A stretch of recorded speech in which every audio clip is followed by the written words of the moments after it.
अलग ही लेवल की हमें वॉलेटिलिटी देखने को मिली बैंक निफ्टी में खासकर। अगर आप लोग बैंक निफ्टी का चार्ट देखेंगे तो शुरुआत की जो कैंडल हैं इन्हें आप लोग इग्नोर कर देंगे अब, मगर ये जो शुरुआत की कैंडल हैं 200-300 पॉइंट की सिंगल कैंडल हैं, ये बहुत ख़तरनाक, बहुत ख़तरनाक। ठीक है, पहले तो इतनी ख़तरनाक यहाँ वॉलेटिलिटी हुई, उसके बाद फिर ये जो ब्रेकडाउन हुआ, फिर तेज़ी से नीचे गिरा बैंक निफ्टी, तेज़ी से नीचे गिरा, फिर तेज़ी से बाउंस किया, फिर दोबारा गिरा और फिर दोबारा बाउंस। तो बहुत ख़तरनाक वॉलेटिलिटी थी आज। अगर आपकी टाइमिंग अच्छी थी तो आप लोगों ने बहुत बढ़िया प्रॉफिट कमा लिया होगा, लेकिन अगर आपकी टाइमिंग ने आपका साथ नहीं दिया आज तो आपका लॉस भी बहुत ख़तरनाक हुआ होगा। मैं तो भैया आज जैसे तैसे बच गया आपको सच बताऊं, जैसे तैसे बच गया।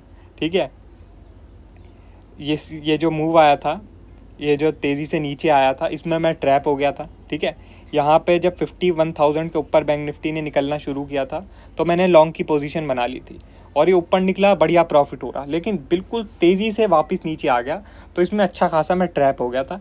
लेकिन वापस जो ये बाउंस आया उसमें भाई अपना वापस प्रॉफिट शुरू हो गया और थोड़ा प्रॉफिट लेके निकल लिया, वरना हालत बहुत बुरी हो जाती है आज, क्या ही बताऊँ। अब चलो हम डेली टाइम फ्रेम के बारे में बात कर लेते हैं। तो देखो, अगर आप डेली कैंडलें देखेंगे तो कमज़ोरी ही बनी हुई है बैंक निफ्टी में। क्लोजिंग आज भी जो है नेगेटिव ही देखने को मिल रही है, लेकिन जैसे आप लोगों ने कल देखा था कि नीचे से डिमांड आया था, ठीक है, वैसे ही आज भी नीचे से डिमांड आई है। ठीक है, आज भी नीचे से डिमांड आई है, तो इसलिए आप ब्लाइंडली शॉर्ट भी नहीं कर सकते। डिप पर बाइंग और राइस पे सेलिंग कंटिन्यू रहेगी। ठीक है, डिप पे बाइंग और राइस पे सेलिंग कंटिन्यू रहेगी। ठीक है, इस चीज़ को आप लोगों को ध्यान रखना है। अभी मार्केट में कुछ खास ट्रेंड चल नहीं रहा, अभी मार्केट में आप स्कैल्पिंग करेंगे तो वही बढ़िया रहेगा। ज़्यादा होल्ड करने का बिल्कुल भी फ़ायदा नहीं है, ज़्यादा होल्ड करने का बिल्कुल भी फ़ायदा नहीं है। पोजिशनल ट्रेड के बारे में बिल्कुल भी मत सोचो। पोजिशनल ट्रेड के बारे में सोचना तो भाई 6 से 7 अगस्त के बाद ही सोचना, उससे पहले बिल्कुल भी नहीं। उससे पहले अपना स्कैल्पिंग ही करते रहो, वही बढ़िया है मेरे हिसाब से। 6 से 7 अगस्त के बाद एक पोजिशनल मार्केट का व्यू बनेगा और तब पोजिशनल एक ट्रेड बनेगी, और छोटे टाइम के लिए नहीं बनेगी मेरे हिसाब से, फिर वो सितंबर एंड तक के लिए बनेगी। ठीक है, सितंबर एंड तक के लिए। तो इसलिए थोड़ा पेशेंस और रखो जो पोजिशनल ट्रेडर हैं। अभी जो स्कैल्पर हैं वो अपना एक्टिव रहो, आपका ही टाइम चल रहा है। ठीक है, अब ज़रा हम थोड़ा निफ्टी के बारे में बात कर लेते हैं। तो निफ्टी में आप लोग देख रहे हैं कि एक छोटी सी रेंज में क्लोजिंग आ रही है बार बार, जो कि है 24,550 का लेवल। ठीक है, और 24,400, इस छोटी सी रेंज में 150 पॉइंट की रेंज में निफ्टी की क्लोजिंग आ रही है, चाहे ऊपर चला जाता है या नीचे चला जाता है, क्लोज इस छोटी सी रेंज में कर रहा है। ठीक है, ऊपर जाता है नीचे जाता है, क्लोज इस छोटी सी रेंज में कर रहा है। तो आप लोगों को ध्यान रखना है, जब तक ये रेंज ब्रेक नहीं हो रही, ठीक है, जब तक ये रेंज ब्रेक नहीं हो रही और सस्टेन नहीं हो रही मार्केट ऊपर या नीचे अच्छा खासा, ठीक है, अच्छी खासी देरी के लिए, ऐसा नहीं कि कोई 5 मिनट कैंडल क्लोज हो गई या 10 मिनट कैंडल क्लोज हो गई, आपको कम से कम देखना है 30 से 40 मिनट मार्केट सस्टेन हो रही है या नहीं, ऊपर या नीचे। ठीक है, तभी फर्दर मोमेंटम देखने को मिलेगा, वरना फिर ये ऐसा ही करेगा, ऊपर जाएगा नीचे आ जाएगा, नीचे जाएगा ऊपर आ जाएगा। ठीक है, वही रेंज बाउंड मार्केट कंटिन्यू रहेगी क्लोजिंग बेसिस पे, और इंट्राडे में वॉलेटिलिटी आपको देखने को मिलेगी। ठीक है, इंडिया विक्स की भी हम थोड़ी बात कर लेते हैं। आज बहुत बुरा क्रैश आया इंडिया विक्स में, आप लोग देखें 7% डाउन है इंडिया विक्स, 7%। अब कल बजट था, कल डाउन हुआ था, कोई बात नहीं, लेकिन आज भी डाउन है, 12 के भी नीचे आ गया इंडिया विक्स। अब जैसा कि आप लोग जानते हैं, जो ऑप्शन बायर हैं उनके लिए इंडिया विक्स अगर 13 के ऊपर रहता तो बढ़िया रहता, लेकिन 13 के नीचे होता तो ऑप्शन बायर के लिए काफ़ी मुश्किलें आ जाती हैं। ठीक है, तो अगर आप एक ऑप्शन बायर हैं तो थोड़ा अभी सतर्क रहो, क्योंकि जब तक इंडिया विक्स 13 के ऊपर नहीं निकलता तब तक आपके मतलब की मार्केट नहीं है। ठीक है, आपके मतलब की मार्केट नहीं है।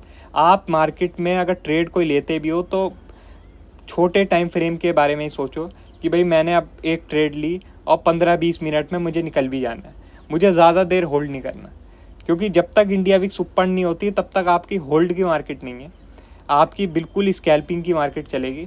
जब इंडिया विक्स आपका 13 के ऊपर निकलना शुरू होगा तो फिर आप लोग देखेंगे हाँ भाई मार्केट में एक प्रॉपर पोजिशनल मोमेंटम आ रहा है।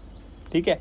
जब तक नीचे है इस बिल्कुल स्कैल्पिंग के बारे में सोचो, होल्ड के बारे में बिल्कुल भी नहीं, ठीक है।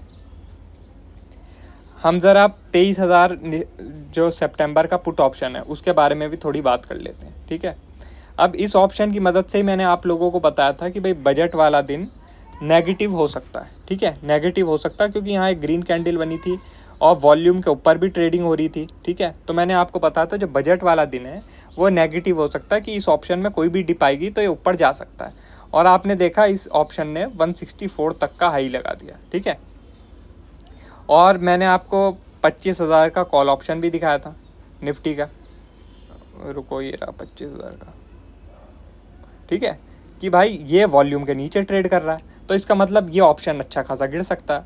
और इस ऑप्शन ने 700 का लो लगाया, ठीक है, 700 का लो लगाया, 940 के आसपास इसका भाव था, 700 का लो लगाया, मतलब 240 पॉइंट इस ऑप्शन ने गंवा दिए थे, ठीक है।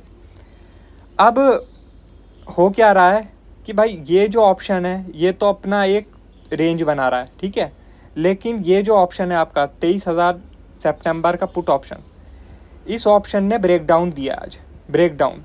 अब इसका ब्रेकडाउन का मतलब क्या होता है कि भाई निफ्टी में स्ट्रेंथ आ सकती है, क्योंकि पुट ऑप्शन अगर गिरेंगे तो मार्केट ऊपर जाएगी, ठीक है।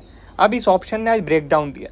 अब दिक्कत बस एक चीज़ है कि हमें ये नहीं पता इंडिया विक्स की वजह से ब्रेकडाउन दिया इसने या फिर वैसे ही ब्रेकडाउन दिया, क्योंकि आप लोग जानते हैं जो लॉन्ग टर्म ऑप्शन होते हैं उन पर इंडिया विक्स का बहुत बड़ा इफेक्ट देखने को मिलता है, बहुत बड़ा इफेक्ट, ठीक है। अगर मार्केट ऊपर भी चली जाती है नीचे भी चली जाती है, लेकिन इंडिया विक्स इन ऑप्शन के फेवर में रहता है तो ये ऑप्शन नहीं गिरते। मगर अगर इंडिया विक्स गिर जाता है और मार्केट, जैसे आप लोग देख ही रहे हैं, निफ्टी आज 65 पॉइंट गिरी है, 65 पॉइंट गिरी है, लेकिन पुट ऑप्शन 13% डाउन है, क्योंकि इंडिया विक्स 7% डाउन है, ठीक है। तो इसलिए इन ऑप्शनों में इंडिया विक्स का बहुत बड़ा इफेक्ट रहता है। तो इस वजह से मैं आपको कंफर्म नहीं बोल सकता कि इस पुट ऑप्शन का जो ब्रेकडाउन आया है इसका मतलब ये है कि निफ्टी ऊपर जा सकती है, ठीक है, ये कंफर्म नहीं बोल सकता। अगर इंडिया विक्स आज फ्लैट होती या 2-3% ही डाउन होती तब भी मैं बोल सकता था कि भाई इस पुट ऑप्शन में ब्रेकडाउन आ गया है, तो अब चांसेस हैं कि जो निफ्टी है वो और ऊपर जा सकती है। जैसे मैंने आपको बजट के लिए बिल्कुल क्लियर बता दिया था कि बजट में बहुत हाई चांस है कि हम एक सेल ऑन राइज की मार्केट देखेंगे, कोई भी राइज आएगा तो वहाँ पे हम सेलिंग आती हुई ही देखेंगे। और आप लोगों ने देखा बजट वाले दिन निफ्टी 400 पॉइंट गिरा था और बैंक निफ्टी में भी अच्छा खासा फॉल आया था।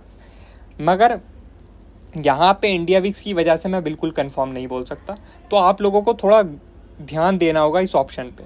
अगर ये ऑप्शन वापस से, ये कौन सा लेवल है, 98 के ऊपर निकल जाता है, तब तो हम मानेंगे कि भाई ये इंडिया विक्स की वजह से ही ब्रेक डाउन हुआ था और ये ऑप्शन अभी भी सस्टेन कर रहा है और मार्केट पे ख़तरा अभी भी बरकरार है, ठीक है। क्योंकि अगर इस ऑप्शन ने ब्रेक डाउन नहीं किया तो फिर ये ऑप्शन वापस थोड़ा कंसोलिडेट करके ऊपर ही निकलेगा, और इस ऑप्शन के ऊपर निकलने का मतलब है कि मार्केट में आप सेलिंग देख सकते हैं, ठीक है।